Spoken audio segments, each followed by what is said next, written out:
guys, what's up? Mambo vipi? Leo bwana nimekuja na bonge la story, nataka nikupe kinachoendelea huko mjini. Je, unafahamu kwamba Mwijaku amechafua hali ya hewa pamoja na Chuchuansi baada ya mahojiano ya Crown TV hapo jana? Utahitaji kujua Mwijaku kaongea nini kwa Chuchuansi? Basi hakikisha unaungana nami mwanzo mwisho ili niweze kukupa za ndani ndani.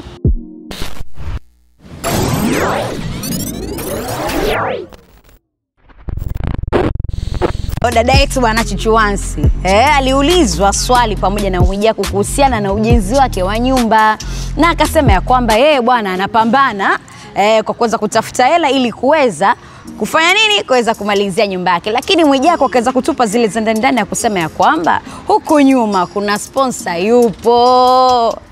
Tutahitaji kujua alisema vipi. Alisema kwamba kuna sponsor yupo ndio anahakikisha kwamba ule ujenzi unakaa sawa. Baada ya hapo akaingiza ndani zaidi na kusema ya kwamba kwa nini hakumuishi baby daddy wake mzazi mwenzie birthday yake, na Chuchuansi akamjibu ya kwamba alijisahau. Mwijaku akamwambia kwamba unasahau vipi siku ya kuzaliwa ya mzazi mwenzako? Chuchuansi akaanza kupanic bwana.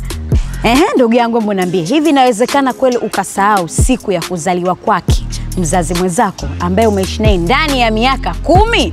Hilo swali ambalo kila mtu limuingia akilini na watu wakasema kwamba hizo ni dharau. Mmoja mtu ambaye alisema hivyo pia ni Mwijaku, kwamba Chuchuansi anadharau baada ya kuweza kupata sponsor nyuma. Haiwezekani bwana, mtu ambaye uliishi naye miaka 10 ukaweza kusahau siku ya mzazi mwenzako, siku yake ya kuzaliwa. Hata basi hata kuonyesha tele upendo, kupost hata Insta story, basi hata kwa caption.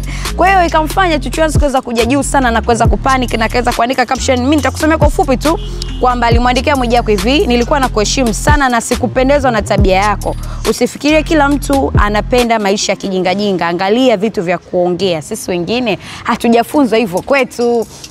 Baada ya Mwijaku kuonekana ametoa ujumbe mzito ambao umemkuna Chuchuansi, na Chuchuansi akaamua aweze kuonyesha hisia zake kwa kuweza kuposti kule kupitia ukurasa wake wa Instagram. Je, una neno gani la kuweza kumshauri Mwijaku? Pengine labda alichokifanya Mwijaku yuko sahihi, au labda Chuchuansi naye amekosea? Ni kweli kusahau kweli kabisa siku ya kuzaliwa mzazi mwenzio ambaye unasema bado mpo kwenye mahusiano? Inakuingia akilini? Kitu ambacho kimewasumbua watu wengi sana na kuweza kuandika comments tofauti kwamba hapa kuna michezo ambayo Chuchuansi anatupiga kisaikolojia.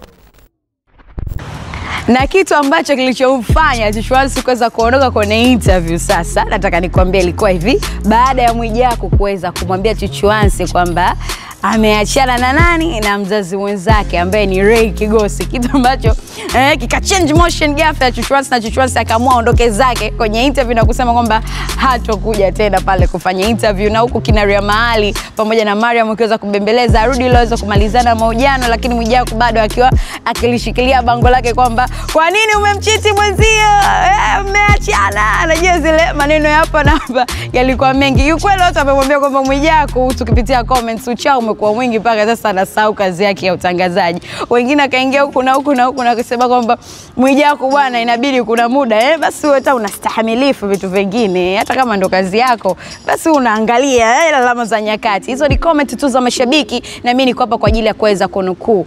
Basi mimi ninachotaka uende ka drop comment yako hapo chini na kuweza kusema, je, Chuchuansi amekosea wapi na Mwijaku amekosea wapi? Wewe kama shabiki wa wawili hawa, kupitia hapa PMTV2 tutaweza kukuletea exclusive nyingi zaidi. Pengine unaweza kumuona hapa Chuchuansi na kuweza kupata majibu mengi zaidi kutoka kwake. It's a girl here, is a chill.